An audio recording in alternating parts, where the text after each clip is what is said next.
Iremos fazer uma discussãozinha sobre um exercício do livro do Stewart, sobre o teorema de Rowley e como a gente pode usar para demonstrar algumas coisas, tá?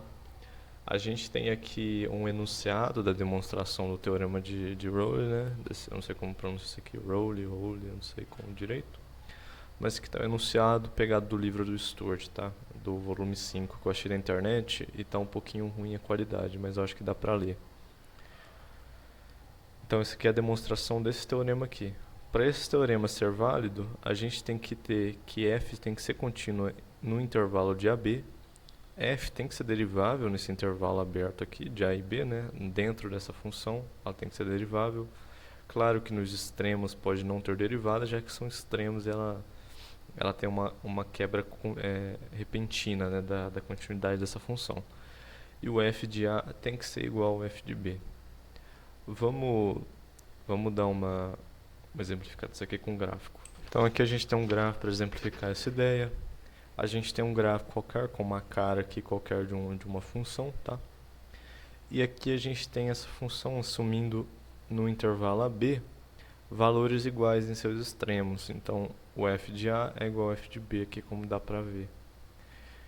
Então, como o f ela é contínua dentro desse intervalo aqui, e é derivável, né, dentro desse intervalo também, e como ela também satisfaz o f de A ser igual ao f de B, no caso são os extremos desse intervalo, como os extremos do intervalo assumem o mesmo valor, a gente tem a garantia de que existe um valor C que a derivada dessa função é zero. Então a derivada é a função função derivada calculada em C tem que dar zero, né?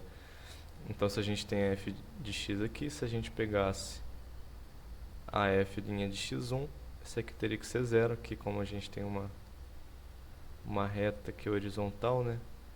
E aqui também teria que ser zero, tá? Então esse que diz o teorema de Rowley. E claro que pode existir outras caras dentro dessa função. E eu fiz até essa continuidade aqui. No intervalo aqui de A a B, existem dois pontos em que isso satisfaz, né? Que tem a derivada igual a zero. Mas nesse outro intervalo aqui, por exemplo, ó, nesse intervalinho aqui dos dois pontos, observe que essa condição aqui também vai ser satisfeita. Portanto, a gente também teria um ponto máximo aqui, ó. Tá? Se a gente pegasse o intervalo daqui a aqui, a gente teria 3 pontos, tá? O intervalo daqui a aqui, a gente teria 1. Então, observe que é bem flexível, tá? Como que a gente pode usar esse teorema? Vamos colocar aqui uma função f de x, e o f de x é x ao cubo, mais x menos 1. E eu quero mostrar que a raiz desse cara aqui só tem uma solução, tá? Então só existe um x que pertence ao real que satisfaça essa equação. Eu quero demonstrar isso aqui. A gente vai usar dois teoremas, um chama teorema do valor intermediário e o outro é o teorema que a gente demonstrou aqui, que a gente exemplificou. Demonstrou não, a gente exemplificou ele, tá? E a gente vai fazer uso dele para contradizer uma afirmação. Então a gente vai usar aqui os dois teoremas. Vamos lá, como que a gente pode começar essa ideia? Primeira coisa, a gente vai fazer uso do teorema do valor intermediário. Eu vou colocar aqui na tela o que ele diz. Então aqui está o que o teorema diz, tá? Não vamos demonstrar também, só vamos utilizar essas ideias, tá? Então a gente tem aqui que se a função f for contínua entre o intervalo AB e existirá e se o y0 estiver entre os valores desses dois extremos, então tem um x0 que vai satisfazer isso, que vai ter o f de x0 vai ser igual ao valor que você está procurando. Então aqui vamos fazer um gráfico aqui. coloquei um pouco mais simplificado isso aqui para ver se funciona de uma maneira melhor para explicar. Então observe aqui que o nosso valor do y0, se ele estiver localizado entre algum desses valores aqui, ó, então se ele estiver aqui, por exemplo, ou aqui, se ele estiver entre esse intervalo aqui de valores, então vai existir um valor c aqui, nesse intervalo, que vai satisfazer isso, tá? Então vai existir obrigatoriamente, uma vez que se f for contínua, tá? Então é isso que ele diz. Então como que a gente vai poder demonstrar? Ó, se a gente pegar, por exemplo, vamos pegar essa função aqui, né? X ao cubo mais x mais 1, menos 1.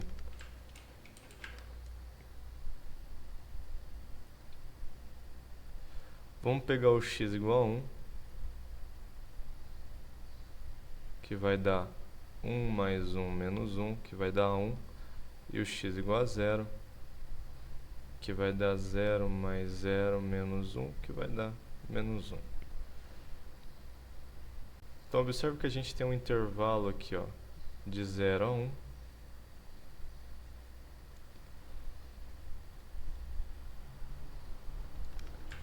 Calma aí, vamos colocar aqui. Então aqui a gente exemplificou. A gente tem aqui um intervalo de x aqui, no caso esse aqui é o x, tá?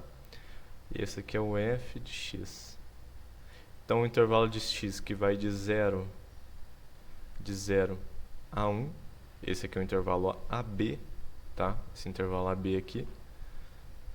E uma função, valores desse x, né? Que vai de menos 1 a 1, tá? Essa coisinha aqui.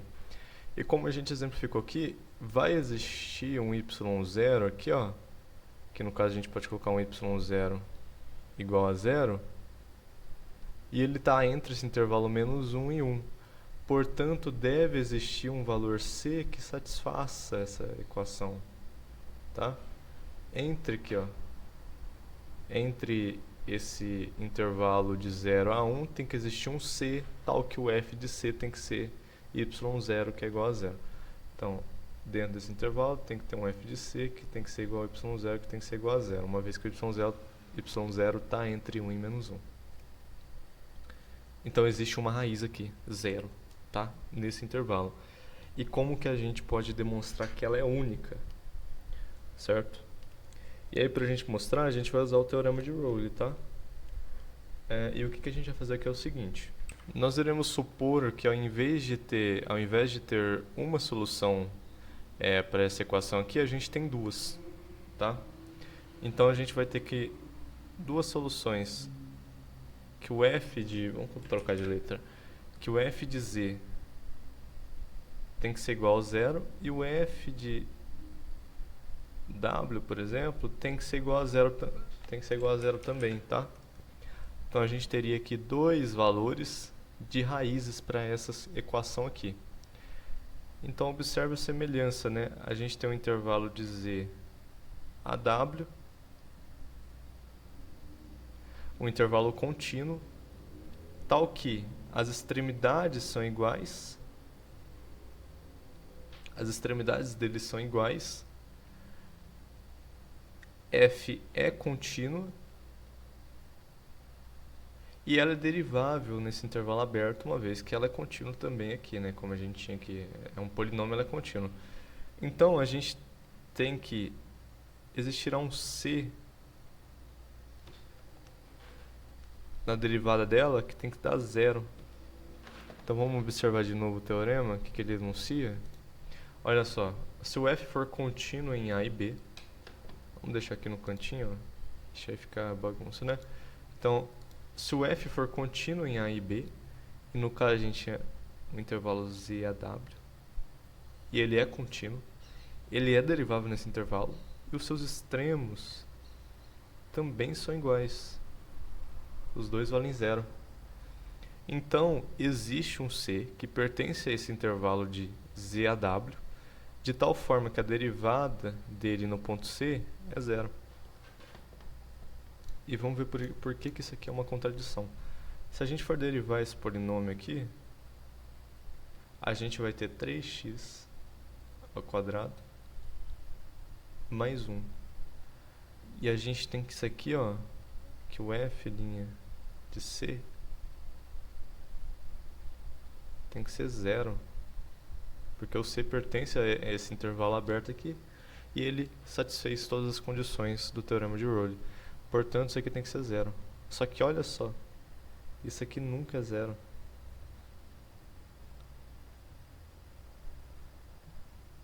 (3c² igual a menos 1). Isso aqui daria não existe c que pertence aos reais.